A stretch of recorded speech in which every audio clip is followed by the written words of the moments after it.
வணக்கம். ஜிஎஸ்டியில் ரெஜிஸ்ட்ரேஷன் எடுத்து பிஸ்னஸ் பண்ணுற எல்லாரும் மாதம் அல்லது 3 மாதங்களுக்கு ஒரு முறை ரிட்டர்ன் தாக்கல் பண்ணணும். ஆனால் எந்த ரிட்டர்ன் யாருக்கு, எவ்வளவு வருமானத்துக்கு, எப்போது, ஏன்? பல பிஸ்னஸ் பர்சனுக்கு இப்படி ஜிஎஸ்டி ரிட்டர்ன் ஃபைலிங்கில் ஆப்ஷன் இருப்பதே தெரியாது. இப்போ நீங்களும் தெரியாமல் தவிக்கிறீங்களா? இந்த வீடியோ பார்க்குற 60 வினாடிகளில் உங்களுக்கு ஃபுல் கிளாரிட்டி கிடைக்கும். ஜிஎஸ்டிஆர் 1 விற்பனை விவரம்.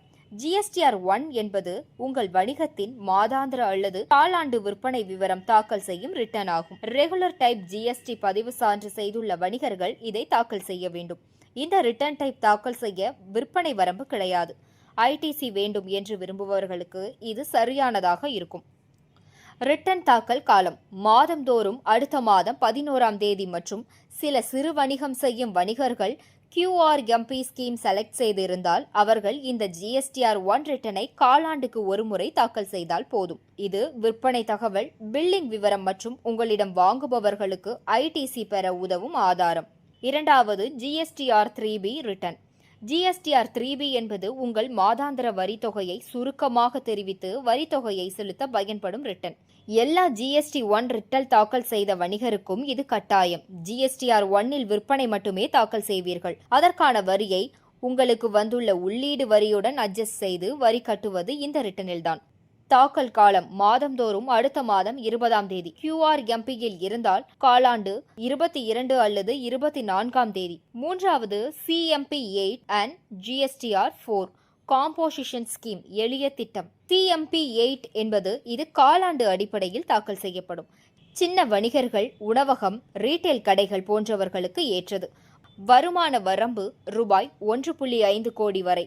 சில மாநிலங்களில் ரூபாய் 75 லட்சம் சேவை வணிகளுக்கு. இது ஒரு கட்டாய திட்டமாகும். இதில் நீங்கள் குறைந்த வீதத்தில் வரி செலுத்துவீர்கள் மற்றும் ஐடிசி பெற முடியாது. GSTR 4 ஆண்டுக்கு ஒரு முறை தாக்கல் செய்ய வேண்டும். CMP 8 தாக்கல் செய்தவர்களின் வருடாந்திர ரிட்டர்ன் ஆகும். ஆகஸ்ட் மாதம் முடிவுக்கு, அடுத்த ஆண்டு ஏப்ரல் 30. GSTR 5 சில வணிகர்கள் டெம்பரவரியாக ரெஜிஸ்ட்ரேஷன் எடுத்து சில மாதங்கள் மட்டுமே வணிகம் செய்துவிட்டு சென்று விடுவார்கள்.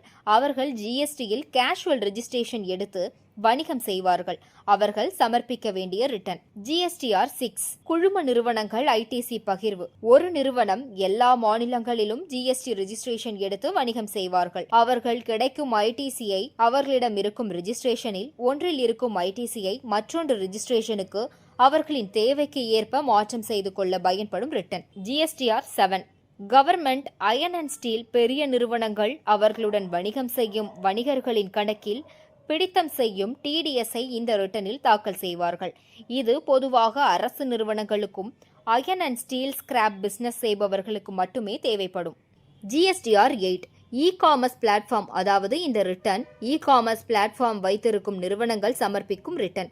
யாரெல்லாம் இ-காமர்ஸ் மூலமாக வணிகம் செய்கிறார்களோ அவர்களிடம் இருந்து இ-காமர்ஸ் பிளாட்ஃபார்ம் வைத்திருக்கும் நிறுவனங்கள் TCS கலெக்ட் செய்து அதன் விவரங்கள் GSTR 8 ரிட்டனில் தாக்கல் செய்யும். GSTR 9 மற்றும் GSTR 9C ஆண்டு முடிவில் வரி விகிதங்கள். GSTR 9 அனைத்து பொதுவான வணிகர்களுக்கும் ரூபாய் 2 கோடி மற்றும் அதற்கு மேற்பட்ட வருமானம் இருந்தால் இந்த ஆண்டு முடிவில் ஆனுவல் தாக்கல் கட்டாயம். இது உங்கள் மாதாந்திர அல்லது காலாண்டு ரிட்டர்ன்கள், விற்பனை தொகை, ஐடிசி போன்றவற்றில் இருக்கும் தவறுகள் அனைத்தையும் சரிபார்க்க உதவும். GSTR 9C ரூபாய் 5 கோடி வருமானம் அல்லது அதற்கு மேற்பட்ட நிறுவனங்களுக்கு அவசியம். இது ஒரு ஆடிட் சான்றிதழுடன் தாக்கல் செய்யப்படும் சரிபார்ப்பு அறிக்கை. எந்த ரிட்டர்ன் யாருக்குன்னு தெரிஞ்சா ஃபைலிங் எளிமையாகிடும். பிழை இருந்தா பெனாலிட்டி, ஐடிசி பிளாக், நோட்டீஸ் எல்லாம் வரும். அதனால எங்களை போன்ற நிபுணர்களின் மூலம் ஃபைல் பண்ணுங்க. GST ரிட்டர்ன் பத்தி சந்தேகம் இருக்கா? எங்களை தொடர்பு கொள்ளுங்க.